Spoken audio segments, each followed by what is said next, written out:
Welcome.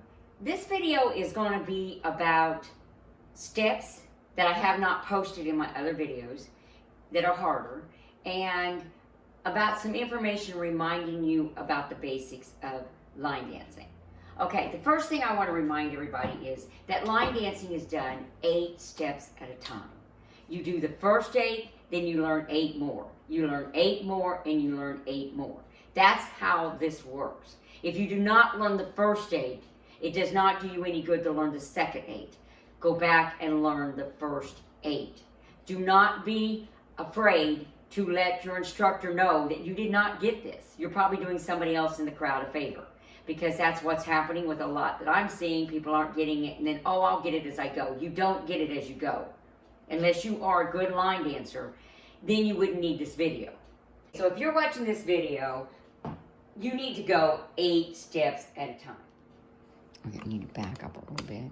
Yeah, because you see my feet. Okay.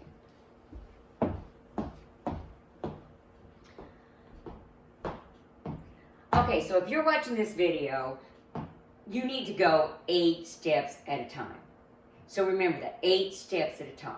The second thing we need to talk about is weight distribution. Okay, when you are dancing, and I'm going to back up considerably, hopefully my feet are going to get in there. You are standing like this or like this.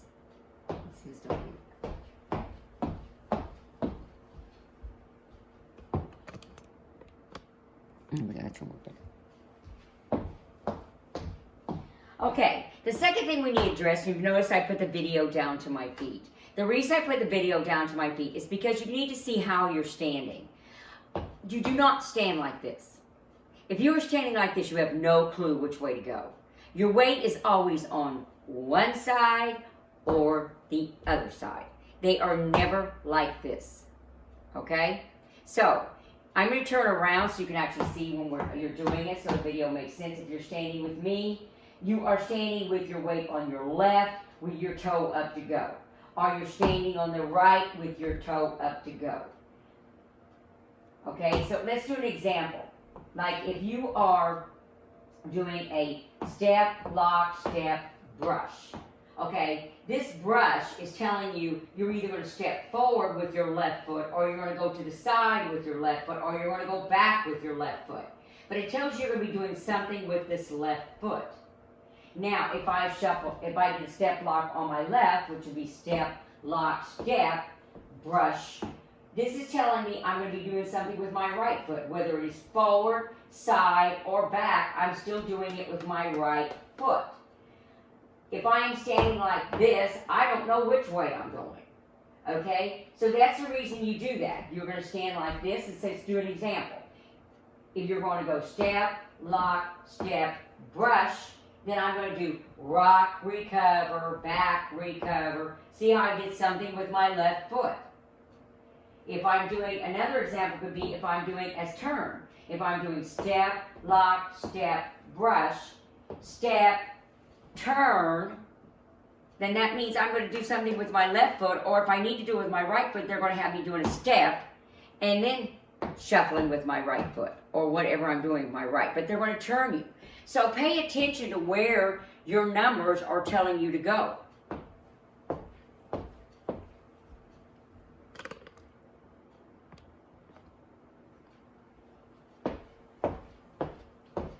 Okay, and the reason I hope this,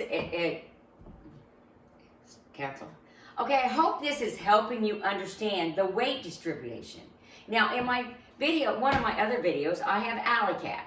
Alley Cat is purposely put up because it makes you change your feet. It makes you switch your feet from right to left, from left to back, from right, back, left. It makes you switch your feet. It helps with your balance, and it makes you switch your feet. So I highly recommend that you go to the Alley Cat video and practice it, because this will help you learn to change your feet. Because line dancing is all about numbers and weight distribution. So you really need to pay attention to what number you're on.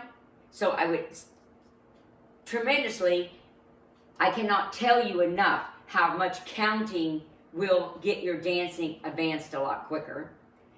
But also, it will help you learn where to put your feet, which way to take the weight, because that's what determines it.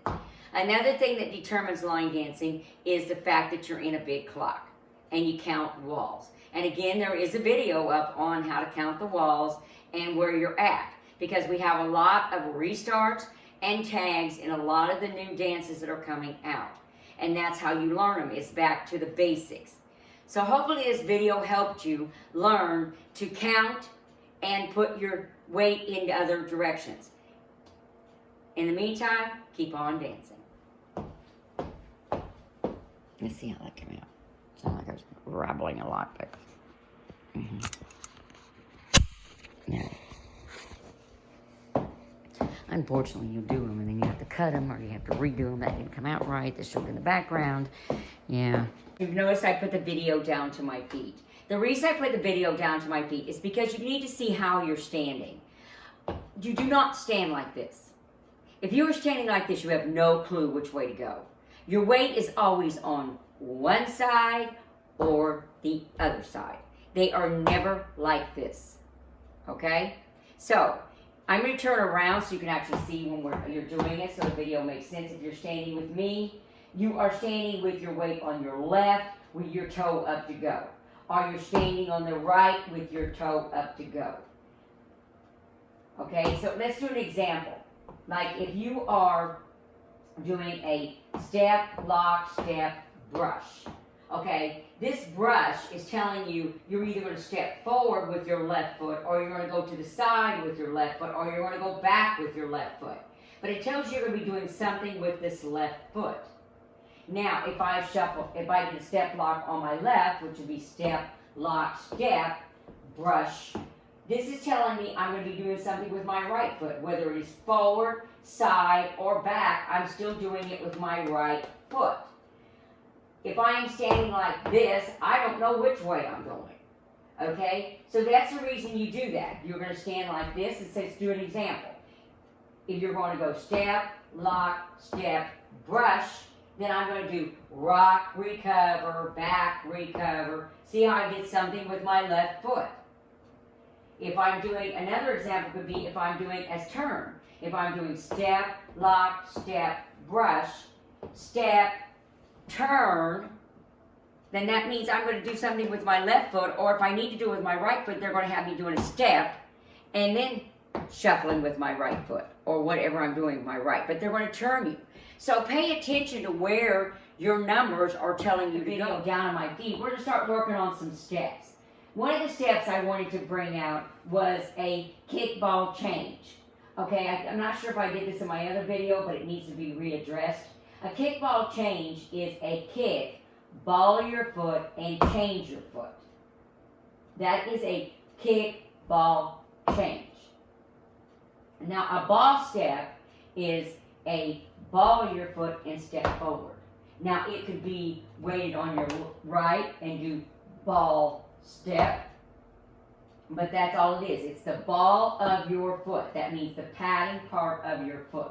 Okay, that is what you're doing. And that they do a lot of ball steps now. It could be a ball step with a clap. It could be a ball step going into a jazz box, but it's ball step. It's the ball of your foot and step forward. Or it could be the other way. It could be the ball of your foot and step forward.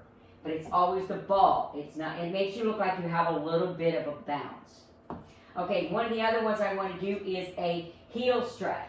You know, we do toe struts, and the toes are toe down, toe down. There's also one that is called a heel strut, which means your heel first, then down. Your heel, then down. Your heel, then down.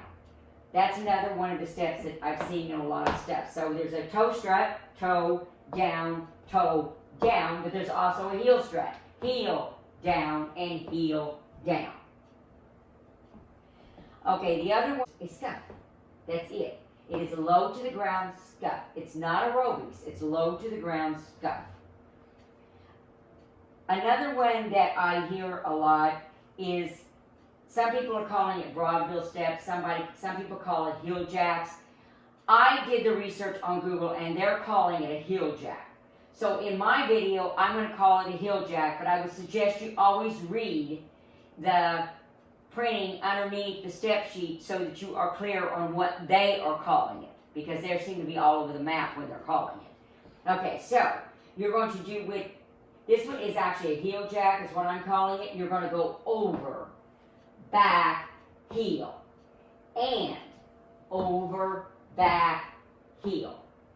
That's all you're doing is you're stepping over, you step back, and you're going to heel. You're bringing your foot in for an and, you're over, back, and heel.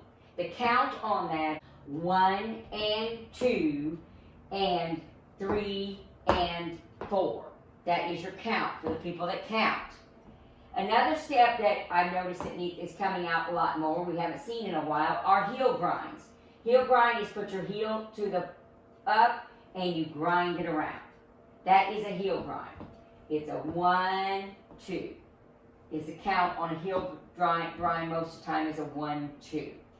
Okay, another one that you need to be knowing about, because it's in a lot of dances, they use it for turns a lot, is a Monterey. A Monterey is a touch, turn, touch, down. Touch, turn, touch, down. That is a Monterey. The count on a Monterey is 1, 2, 3, 4, 5, 6, 7, 8. Now I did that in a combination of 2 just so you could see it pretty good, but it is just a 4 count. It could be only 1. It could be to the left Monterey. It could be a 1, 2, 3, 4. Montereys can go either way. But again, when you do the Monterey, you're going toe, down, and you're switching those feet. And we was talking about that way earlier. This is a perfect example of switching your feet. Let's do a right Monterey. You're going to go out, bring your foot down. You're going to go out and bring your foot down, and this one pops up. No matter which one you do, when one foot goes down, the other one pops up.